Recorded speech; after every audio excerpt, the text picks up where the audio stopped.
People, we are Tottenham TV, back here for yet another Tottenham update to go through the last 24 hours of Tottenham news. Not much transfer speculation to talk about, but the first thing we're going to go into is these comments from Jack Pitbrook and Charlie Eccleshare. We brought to you yesterday, well, was it yesterday, the game? A couple of days ago after Ange's press conference saying, you know, the foundations are fragile inside and outside of the club. And everyone's been trying to make of what they will, what those comments actually mean. And Jack Pitbrook has said that most aggravating of all to Ange Postecoglou was the sense that a few club staff, many of whom are Tottenham fans, had been relaxed about losing because of the title context, while the majority of club staff had been focusing on their work as normal. The prospect of losing to City had become a theme of jokes among the minority of staff for the last week, when one member of the support staff joked to Postecoglou that he should play a youth team against City. The manager was furious. Postecoglou's mood had deteriorated in recent weeks given the bad results, but this dynamic lit the fuse in him. The whole of the notion became that of being happy to lose shocked him. One witness of the spat between Postecoglou and a fan, which had been circulating around social media, said that today came about because the suggestion from the supporter that Postecoglou was more passionate about the prospect of beating Man City than other opponents Spurs have faced. A comment which was understandably upset the manager, and the fan was ultimately ejected from the stadium. And Charlie Eccleshare says that Ange Postecoglou wants to completely change the culture of the group at Tottenham, which includes both staff and players. So apparently that is what he was alluding to in his press conference, and that is the kind of speculation that that's what we took from that comments as well yesterday. Yeah, we speculated what he could mean by inside the club, because obviously I think from outside the club we can all kind of see what he was insinuating, what he was aiming his ire at, but when it came from inside the club, that was quite a peculiar comment. We speculated maybe it was staff members making jokes about the situation, and that literally seems to be what happened. And I think from that point of view, with that added context, Ange's comments and the fact he was so frustrated does make a bit more sense. And I think it kind of leads to why he was so frustrated after that Man City game. And maybe it was just a case of all these things and their fan interaction added into that during the game, and the fact that we did end up losing having played well. I think all that culminated in him just having to get a lot of things off his chest. And I think clearly those things boiled over in that press conference. I think when it comes to staff members and that kind of stuff, I think on another situation, like maybe if we were doing a bit better, like, you know, we weren't on a terrible run, it would have been taken differently from Ange. Maybe he would have seen the lighter side. But given the fact that the media were already making it a narrative, we're on a bad run, it looks like we're not going to be getting Champions League. And obviously the fact that Ange had already been questioned about, you know, what do you think of the fans not wanting to and all that kind of stuff, and he thought it was ridiculous. The fact then you add into that you got people within your own club, you've got staff members joking around the club about it, you've got someone joking to him about, you maybe should play the youth team. I can understand, you know, where he's probably thinking, look, we should all be solely focused on getting a win here. We should all have our minds completely on the job in hand, which is getting 3 points against the best team in the country. And all of this is not helping the situation. I'm sure he's frustrated by the fact that, you know, fan sentiment has clearly seeped into the club and seeped into some of the staff and maybe even players, who knows, about, you know, the sentiment that some people are okay with not winning this game. And he's very, very frustrated with that. And I can understand that completely. Yeah, I agree. And there's one thing, the fans having that tribal mentality. Everyone knows what our feelings were before the game. We haven't hidden that from anyone. But there's another thing with club staff joking to the manager about it. And I do think that's a bit over the top, and I don't think these staff members should be joking to the manager about these kind of things. Obviously, the manager is going to want to win the game. Obviously, he's going to be very serious about winning the game. And obviously, he's going to get very annoyed about the suggestion coming from club staff saying that we don't want to win this game.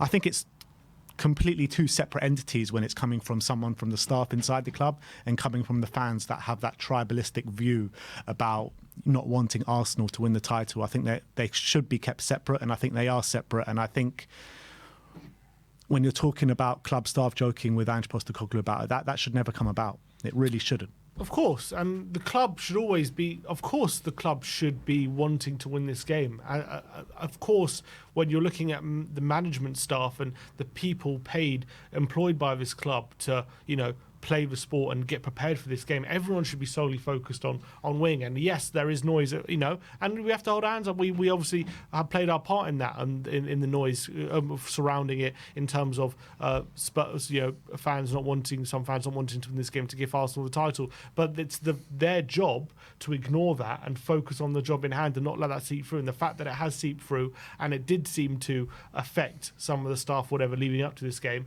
is a problem. And that is something that Ange is understandably not happy about, and that does need to be rectified.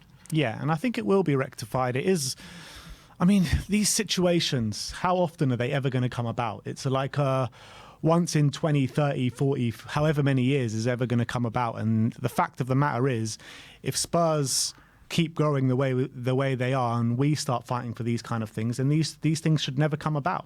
Correct. And look, I think that Spurs... I think that Ange Postecoglou should deal with this in the appropriate manner. And when he talks about change within and outside the club, I think this does have a big part to play. And the staff, some of them probably have been here for too long. Some of them, it's hard to change the mentality when you don't have massive change within the club with the playing staff, the staff members. And I think the fans will react accordingly to that. Yeah, and at the end of the day, once we start competing for these big opportunities and big trophies, then of course all these thoughts of not winning game it will be go to the back of your mind. No one's going to ever think that. And as you say, it was a very, very specific and weird circumstance. But I also think, as much as yes, it's symptomatic of a club not in the right place when you've got fans are wanting the team to win.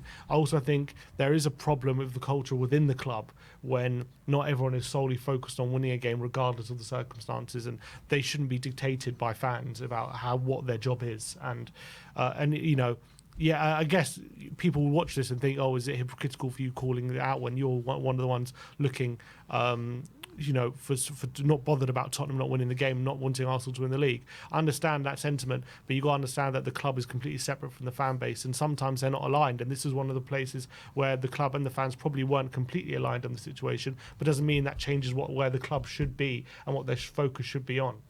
Yeah. Yeah, 100% spot on. And, this whole civil war happening within the fan base between the fans about should we want to win, should we not want to win, blah, blah, blah. Everyone should just move on from this. Like, it's causing too much division. There's no need for it right now. And I get some people are angry with the whole situation, but Ange has said it all season that he doesn't want to tell the fans how to feel. And that doesn't mean just from a certain viewpoint. That means everyone. And if you want to feel one way, that's completely fine. If someone else wants to feel one way, that's another completely separate matter, So just let people feel how they want to feel without getting personal with each other. I think that's the way to move forward from this situation. Let's talk about Heung-min Son. He's been making comments in an interview with Dan Kilpatrick, and he says we should understand it's the Gaffer's first year and he brought so much positivity and different football. I know it's early to say, but we've got to do so much better next season because I still believe he can bring so much success to this club. I'm all in. I'm loving the way he wants to play. It's the first time I've experienced it. Everybody, the club, the players, and also the fans, everybody has to step up because we have to be all together. He's definitely shown he can bring success to this football club. As players, we all wanted to do our best for the club. And for us against Man City, we really didn't care about anything else. We only concentrated on what's best for us and for the team. The players, the staff, who had many sessions, so many games, so much travelling. We just wanted to do what's best for the team. We didn't want to do anything else. I'm also human. He's talking about the chance he missed. The keeper made a really good decision and made himself really big. But I take responsibility not to score that big chance for the team because the team was working really hard and trying to get a good result. Yeah, I mean, you wouldn't expect him to say anything less as captain of the club and as representing the club. Of course, he's always going to try his best to win the game regardless of any circumstance, or regardless of anyone saying anything different. Obviously, he didn't miss it on purpose. We all know that. The only thing I disagree with what he said is when he says he's human. Sonny ain't human.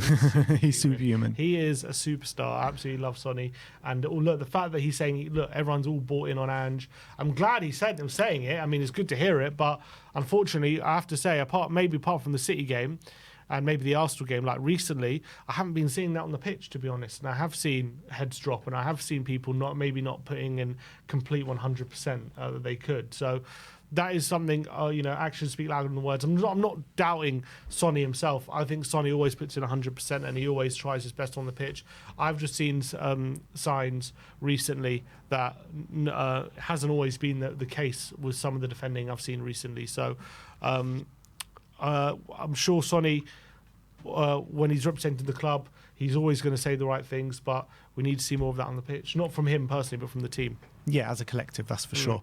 Let's talk about a few transfer news. Now, Omar Marmoush, Bild are reporting that Tottenham are extremely keen of signing Omar Marmoush. Eintracht Frankfurt are demanding 50 million euros for the striker, but are hoping they'll qualify to the Champions League, which would avoid them being forced to sell to raise funds. Yeah, so we'll see if they qualify or not. I don't know what I think it's an outside chance at this stage. So hopefully they don't, and maybe it makes it easier for us to get him. I do like him. I think he does kind of fit what we want. He'll be good in the pressing. I think he's quite good on the ball. He can dribble. He's got a decent finish. The only caveat's obviously, I mean, 25, the fact he's 25 is not a caveat, but he's having his best season at 25. Maybe it's a case of him getting better and better, I'm hoping. He can play a few positions. Obviously, 11 goals, 6 assists this season in Bundesliga. Pretty decent numbers, nothing too explosive, but maybe they're seeing some underlying facts with the profile of the player and they look at him thinking, look, he's got some decent goal contributions. You put him in our system, he might explode with the profile he is. So he is an exciting prospect, but we'll have wait and see the fate for Frankfurt. Yeah, he's also personally recommended from former Spurs striker Mido, and the last player that he did recommend to Spurs was Mohamed Salah, which we obviously didn't take up, and we all know what happened there.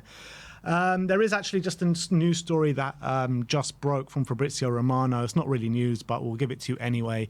And he says Emerson Royal is expected to leave Tottenham this summer, with Spurs looking to sign a right back to have a new backup option for Pedro Porro. They are super happy with Porro, but they want one more option to create some competition. AC Milan have strong interest in Royal. He was top of their list right back signing, but they want to be fast in their negotiations. In June already, they could make it happen. So they're saying Milan could even get a deal for Emerson Royal lined up by June, which will be positive. That'd be good. I don't know if we need anything in terms of FFP for it, if it helps us or doesn't help us, if it's done by June or not, or them as well. Obviously, I don't know, obviously not held by our FFP in the Premier League, but I don't know what kind of financial fair play they have out in Italy. But as we all know, that Emerson isn't quite the perfect fit for us right now under Ange Postecoglou. It's best for everyone if he does move on, even though he's got a lot of friends here. He does seem happy at Tottenham. I think it's best for everyone if Emerson moves. He'll get more game time out in Italy. I think AC Milan would be a brilliant move for him, and I think that he would fit them as well. I think he'd really fit how AC Milan play. So I think it suits everyone, gives us a bit of money as well, and allows us to look for players who can maybe play back up for him and be more suited to the system. Yeah, you say that, but there is heavy rumours at the moment that Marcelo Gallardo could be the new AC Milan manager before next season. So if that happens, I'm sure that's got to put a dent in the works there. Well, look, there's a lot of rumours about a lot of different managers, so I'm not going to say this or that. We'll have to wait and see who they pick, because Gallardo's just left, it looks like. So if he goes to Milan, they're saying maybe Fonseca as well. Even him, you would say probably won't fit. Depends what direction they go. AC Milan aren't known for usually appointing attacking managers, but maybe they're making a change. Well, that is your Tottenham update for today. Let me know in the comment section below your thoughts regarding all the news stories we brought you today. Like, subscribe and comment, and as always, come on you Spurs.